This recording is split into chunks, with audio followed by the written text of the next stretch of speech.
Imagine a weapon that launches a slug of metal faster than sound. No gunpowder, no missiles, just raw physics. The US built it first. But here's the twist. Japan is the one putting it on ships right now. So how did America lose the very race it started? And what happens if Japan fires first? Why did the US even begin chasing the railgun dream?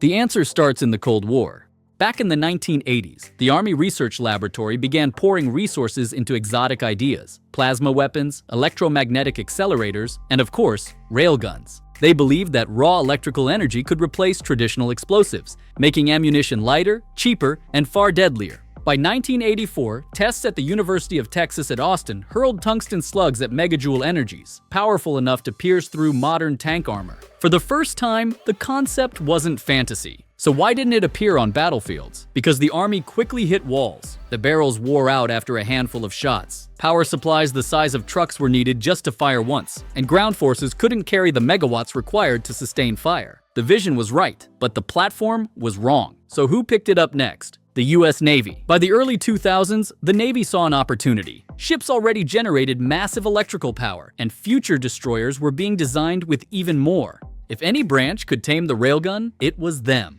In 2006, at the Dahlgren test range, engineers fired an 8 megajoule shot that blew apart steel plates. A year later, BAE Systems delivered a 32 megajoule prototype. That's the energy equivalent of 11 pounds of C4 without explosives. And in 2010, a round screamed out of a prototype barrel at Mach 7. For a moment, the dream seemed unstoppable. So why did it all unravel? Because physics doesn't care about dreams. Each shot demanded enormous power, about 25 megawatts for sustained fire. That's the electricity needed for 20,000 homes. Even the futuristic Zumwalt-class destroyers, with 78 megawatts of onboard generation, could barely keep up. And efficiency was cruel. Only around 20% of the stored energy actually became projectile velocity. The rest bled out as heat, shock, and metal torn off the rails. Every shot eroded the barrel like sandpaper against soft metal. Instead of thousands of firings, barrels often died after just dozens. So what happens when your wonder weapon self-destructs faster than you can reload it? The Navy tried to adapt. They fired dozens of 32 megajoule shots. They experimented with new alloys, new cooling systems, new capacitor banks. By 2014, the railgun seemed destined for deployment on the Zumwalt destroyers, ships originally built to host advanced weapons. But then came the budget axe. Zumwalts themselves collapsed under skyrocketing costs. 32 ships became just 3. Without a fleet of hosts, the railgun lost its home. And by 2021, after spending over $500 million, the US quietly shelved the project. So who stepped forward when America stepped back? Japan. While the US pressed pause, Japan pressed fast forward. Starting in 2015, Tokyo's Acquisition Technology and Logistics Agency began developing smaller prototypes, 16mm, then 40mm railguns. By 2023, they achieved something remarkable: 120 consecutive shots at Mach 6.5, with far less rail erosion than America had suffered. And unlike US tests, which stayed mostly on land, Japan put theirs at sea. On the JS Asuka, a 6,200-ton test ship, they bolted a railgun to the flight deck and fired into the waves. It wasn't a diagram on PowerPoint anymore. It was a weapon on water. So why does this matter now more than ever? Because Japan sits in one of the most dangerous neighborhoods on Earth. North Korean missiles soar overhead with disturbing regularity. China expands into the South and East China Seas, flexing its DF-21 and DF-26 carrier killer missiles designed to keep US and Japanese ships at bay. In this environment, traditional missile defense is expensive and unsustainable.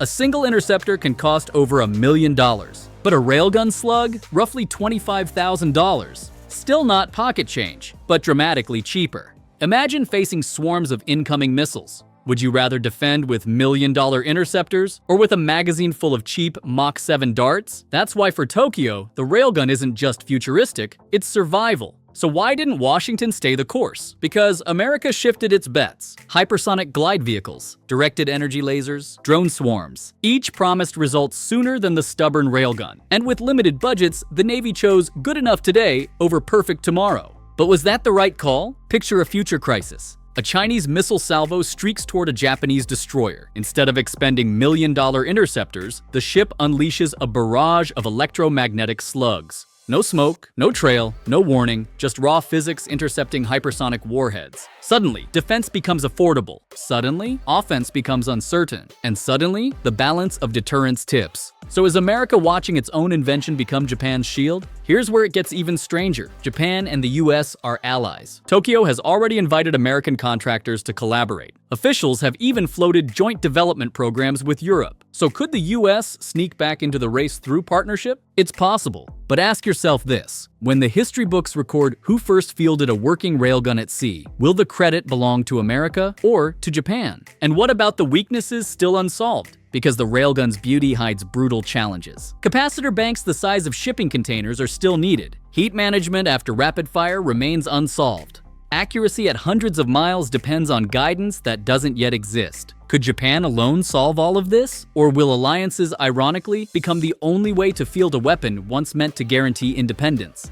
That's the paradox. The cannon that promised freedom may demand cooperation. So what does all this tell us about the future of warfare? That invention alone isn't enough. That even the mightiest militaries can abandon breakthroughs if the politics shift. And that the real race isn't about who builds first. It's about who refuses to quit. So what would you do sitting in the Pentagon today? Stick with lasers and hypersonics? Or gamble on reviving a gun that fires metal faster than any bullet in history? Because while America debates, Japan is already aiming. And when the first Mach 7 slug leaves a Japanese barrel in combat, the world will remember. America built it first, but Japan fired it. And here's the deeper question. What happens when the cost of defense finally drops? If railguns truly work, they could undermine the entire strategy of missile saturation. Why launch a billion-dollar barrage when your opponent can swat it down with pocket-sized slugs? War itself could change. That's the terrifying promise, and the hopeful one. So what happens next? That's exactly why you should subscribe. Because in every video, we uncover the hidden battles behind the headlines, the paradoxes that could decide tomorrow's wars. And here's the final question. Is the railgun a weapon of the future or a warning from the past? Both. And if today's race teaches us anything, it's this. The nation that refuses to quit wins. So will America return to the weapon it abandoned? Or will Japan claim the thunder of the railgun as its own? That answer, like the weapon itself, is still charging. So is the railgun a weapon of the future or a warning from the past? The truth is, it's both. And if Japan fires first, what will America do next? That's the story we'll uncover in our next video. So subscribe now, because the worst place to be in modern war is the one asking questions after it's already too late.